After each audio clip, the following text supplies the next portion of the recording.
सालबारियाव Vcdc चेयारमैन और मेम्बारफोरा primary UPPL आफादगिरिनि सायाव गाग्लोबनाय जाथाय। 21 नं सालबारि बियाबनि सिङाव थानाय खरामारा रुपहि Vcdc चेयारमैन और मेम्बारफोरा खरामारा प्राइमारी UPPL आफादगिरि अकसय बसुमतारीखौ गाग्लोबदों। राजेश नार्जारिया साननैसो सिगां खौरां बिजोङाव माखासे समाजारि बेरेखा हाबा मावनायनि थाखाय खरामारा प्राइमारी UPPL आफादगिरि अकसय बसुमतारीया बोख्लायनांगौनि दाबि दिखांदोंमोन। बेखौ लानानै दिनै दावराव दावसि सोमजियो। बेनि उनाव खरामारा Vcdc चेयारमैन राजेश नार्जारी और मेम्बार निकुंज रामसियारी, प्रणब मुसाहारी, रामसातारी प्राइमारी जिल्ला मावख' नेहाथारि रातुल रामसियारी, रामसातारी प्राइमारी दुखा बसुमतारी बिथांमोना जथायै लोगो नांनानै खरामारा रुपहि प्राइमारी आफादगिरि अकसय बसुमतारीखौ गाग्लोबदों। थारैनो UPPL दोलोआव बेफोरबादि जाथाय एबा समाजनि बेरेखा हाबा मावनाय जाथाया जाफ्लेगासिनो दं। बेनि सायाव बिटिआर सरकार एबा प्रमोद बर' सरकारा मा राहा लागोन?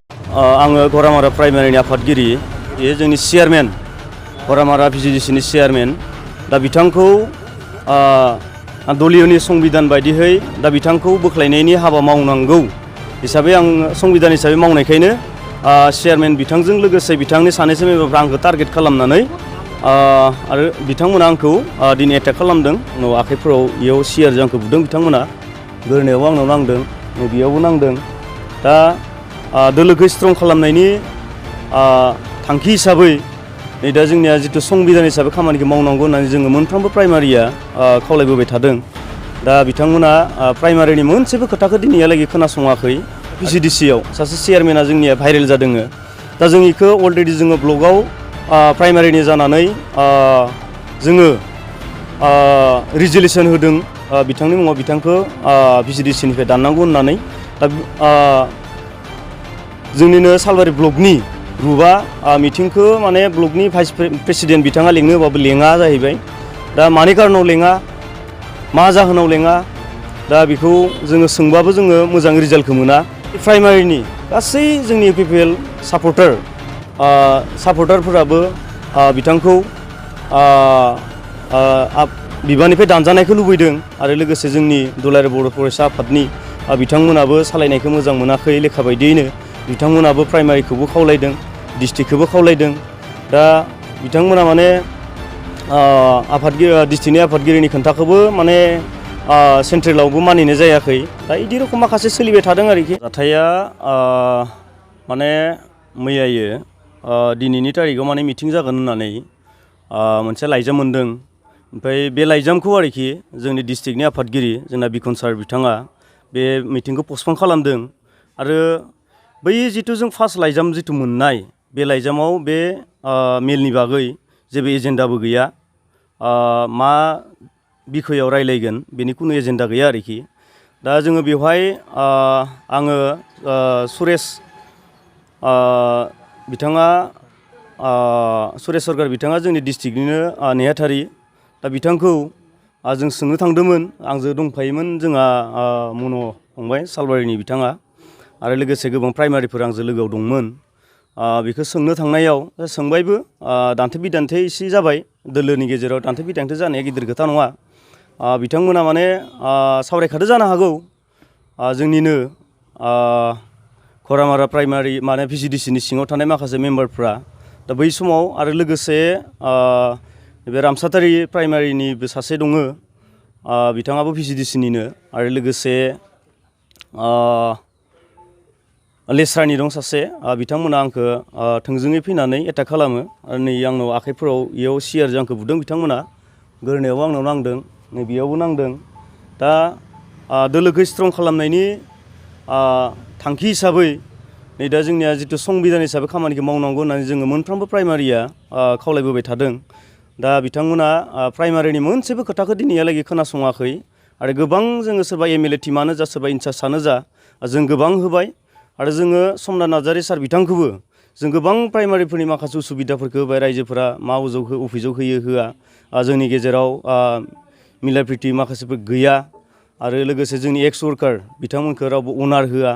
दा जों बिथांमोनखौ लाखिनानै पार्टिखौ बोरै स्ट्रं खालामनो बिनि सायाव जों माखासे साननानै नै दिनैनि बे मिटिंखौ सारा जिहेतु पस्टपन जादों होनना बुंबाय नालाय दा जोंबो बे मिटिंखौ पस्टपन जाजानो लुबैदोंमोन आरो दिनै जे डिक्लार होलांबाय इनचार्ज जोंना समनाथ नार्जारि बिथांजों लोगोसे माधब सेत्रि सार बिथांमोना जितु डिक्लार होबाय बे डिक्लार होनायनि सायाव मोनफ्रोमबो प्राइमारिया गोजोननाय गैया आरो जों गोजोननाय माने गैखाथारा आरोखि मानो होनना बुङोबा दिनैनि तारिखाव डिक्लार होनायनि सिगांनो जुदि प्राइमारिनि आफादगिरिखौनो जुदि बुनो हायोबा सालबारि समस्तिनि सिङाव मोनफ्रोमबो प्राइमारिनि लिडारफ्रानो फैबाय थानाय समाव बुजानो थांबाय दङ दा बिथांमोना मावा नङा मावखागोन आरो जों बिथांखौ खुनु पयथे जोङो आफादगिरि हिसाबै जोङो मोनफ्रोमबो प्राइमारिया जों मानिनानै लाया दा आङो दिनै मिडियानि गेजेरजों बेखिनिखौ बुंबाय आरो लोगोसे जाय बिथांमोना आंखौ एटाक खालामदों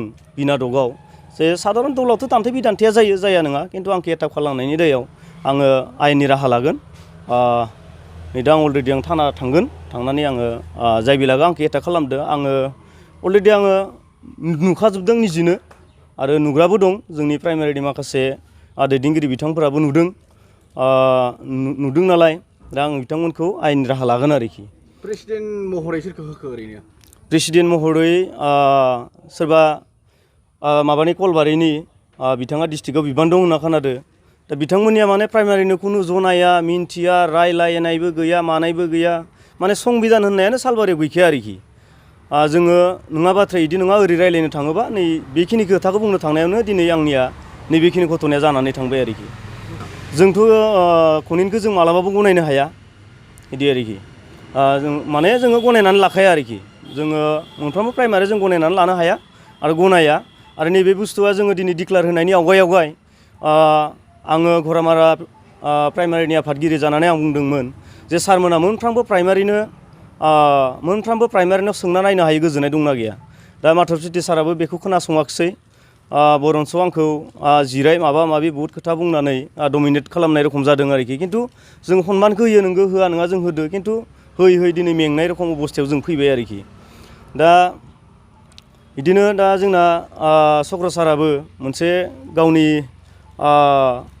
समाजारि बेरेखा मावनाय हाबाजों लोब्बा थानानै बिथांखौ खुनु माने संबिधान मथे बिथांखौ एक्सपेल खालामनाय जायाखै दा संबिधान मथेबाथाय बिथांखौ एक्सपेल खालामना दोननांगौमोन मास मोनसे हयथ' मास मोननै मोनथाम बिदि संबिधानाव दङ दा बिदि खालामना जोंनिया भाइरेल जादों दा जों इखौ अलरेडि जोङो ब्लगाव प्राइमारिनि जानानै जोङो रिजलिउसन होदों बिथांनि मुङाव बिथांखौ भिसिडिसिनिफ्राय दाननांगौ होननानै दा जोंनिनो सालबारि ब्लकनि रुपआ मिटिंखौ माने ब्लकनि भाइस प्रेसिडेन्ट बिथाङा लेंनो होबाबो लेङा जाहैबाय दा मानि कारनाव लेङा मा जाहोनाव लेङा दा बेखौ जोङो सोंबाबो जोङो मोजां रिजाल्टखौ मोना दा संबिधान मथेथ' जों रिजाल्टखौ मोननांगौमोन दा मोनाखै दा बेनिखायनो संबिधान बायदियै जा थार बिजिरनायखौ बिथांनि सायाव एक्सनखौ जों लुबैदों आरो आंनि प्राइमारिनि गासै जोंनि इउपिपिएल सापर्टारफोराबो बिथांखौ बिबाननिफ्राय दानजानायखौ लुबैदों आरो लोगोसे जोंनि दुलाराय बर' फरायसा आफादनि बिथांमोनाबो सालायनायखौ मोजां मोनाखै लेखा बायदियैनो बिथांमोनाबो प्राइमारिखौबो खावलायदों डिस्ट्रिक्टखौबो खावलायदों दा बिथांमोना माने डिस्ट्रिक्टनि आफादगिरिनि खोन्थाखौबो माने सेन्ट्रेलावबो मानिनाय जायाखै दा बिदि रखम माखासे सोलिबाय थादों आरोखि दा माखासे बेबायदि बेजे सोलिबाय थायोबा जोंनि गेजेराव इउनिटिया बोरै फैगोन दा दिनै जाथाया जालांबाय आंखौ जे एटेक खालामदोंबा बेयावथ' इउनिटिनिथ' खोन्था फैला दा जियानो जा आंथ' लिगेलावसो बुंदों खोथाखौ दा लिगेलाव बुंदों नालाय दा जुदि इनो जुदि गाज्रि जादोंबा दा फैबाय थानाय समाव दा बेसेबां गाज्रि जागोन आं ओंखायनो घरामारा प्राइमारिनि आन्दाराव जोंनि जिथु इउपिपिएल सापर्टार बिथांमोनखौबो आं खावलायगोन आरो लोगोसे अन्य सालबारि समस्तिनि आन्दाराव थानाय प्राइमारिनि जा इउपिपिएल सापर्टार बा जोंनि एक्स जायफोरा वर्कार दा बिथांमोनखौ माखासे डमिनेट खालामनायनि गेजेरजों बिथांमोनखौ अनारबो होआ बिथांमोनखौ सनमान खालामा जोङो गोबां दुखु मोननानै थायो दा खाथियाव फैगौ इलेक्सन माखासे सिन्था जोंहा दङ दा जों बोरै थिग खालामनो हानो बिनि सायाव जों सावरायलायबाय थादोंमोन सावरायलायनाया जाबाय थायो जोंनिया प्राइमारिनियाव आरो जोङो दिनै माधब सेत्रिया होनदों माबा मोनसे जुदि मानिलायनाय जुदि गैयाबा सालबारियाव रिजोलिउसन हो प्राइमारिफ्रा बेखौ बुंदों। दा जोङो गाबोन बे रिजोलिउसनखौ लागोन, प्राइमारिफोरा लागोन, लानायनि उनावहाय बे रिजोलिउसनखौ जों फथायगोन। दा बेनि इमिडियेटलि आरोखि सप्ताहनि गेजेराव बिनि रिजाल्टखौ जोंनो नांगौ आरोखि मोनफ्रोमबो प्राइमारिनो। आं बेखिनिखौ बुंनानै जिरायथ'बाय। दा जोङो प्राइमारि कमिटिनिफ्राय बिथांखौ जितु संबिधान बायदियै बिथांखौ प्राइमारि कमिटियाव बिथाङा भाइस प्रेसिडेन्ट हिसाबै दङ। दा बिथांखौ समाजारि बेरेखा हाबा मावनायनि थाखाय जोङो बिथांखौ प्राइमारि कमिटिनिफ्राय 3 बोसोर जों एक्सपेल खालामनाय जादों। आरो लोगोसे बिथांखौ जोङो प्राइमारि कमिटिया बिथांखौ माबानिफ्राय चेयारमेन बिबाननिफ्राय बोख्लायनांगौ होननानै बेखौथ' प्राइमारियाबो लुबैदों आरो रायजो राजाफ्राबो लुबैदों। बेनिखायनो बिथांखौ 100आव 100% माने प्राइमारिफोरा बिथांखौ बोख्लायनांगौ होननानै दं आरोखि। सेन्ट्रेला बेनि सायाव जेबो एक्सन लायाखै, मा फोरमायो? दा सेन्ट्रेलजों आं रायलायनाय बेखौ जायाखै, डिस्ट्रिक्टजों आङो सावरायदों। खिन्थु दा डिस्ट्रिक्टआ जुदि डिस्ट्रिक्टजों रायलायनायाव आफादगिरिया बुंदों आरोखि दा ब्लकखौ मानो मिटिं लेंनो होबाथाय जा माबाया सेक्रेटारिया एआ बिथाङा मिटिंखौनो लेङाबा दा बिनि सायाव जेबो राहा लानाय जायाखै आरोखि। खिन्थु दिनै प्राइमारियासो मिथिगौ ग्रुप लेभेलाव माबायदि खामानि मावनांगौ। ओरैबायदि अबस्था जादों जोङो बबेबा गामियावबो थांनो हाया, सोंथियानो सोंथि बिदि आरोखि। सोंथियानो सोंथि, बेबो मोजां बुङा, बैबो माने ओरैबायदि बुङो, लेथ्रा रावजों सोंखारियो। दा बेनिफ्राय जोङो बोरै मुक्त मोननो, बेखायनो जोङो बे राहाखौ लादोंमोन। दा बेनि सायाव जेबो सावरायाखै आरोखि।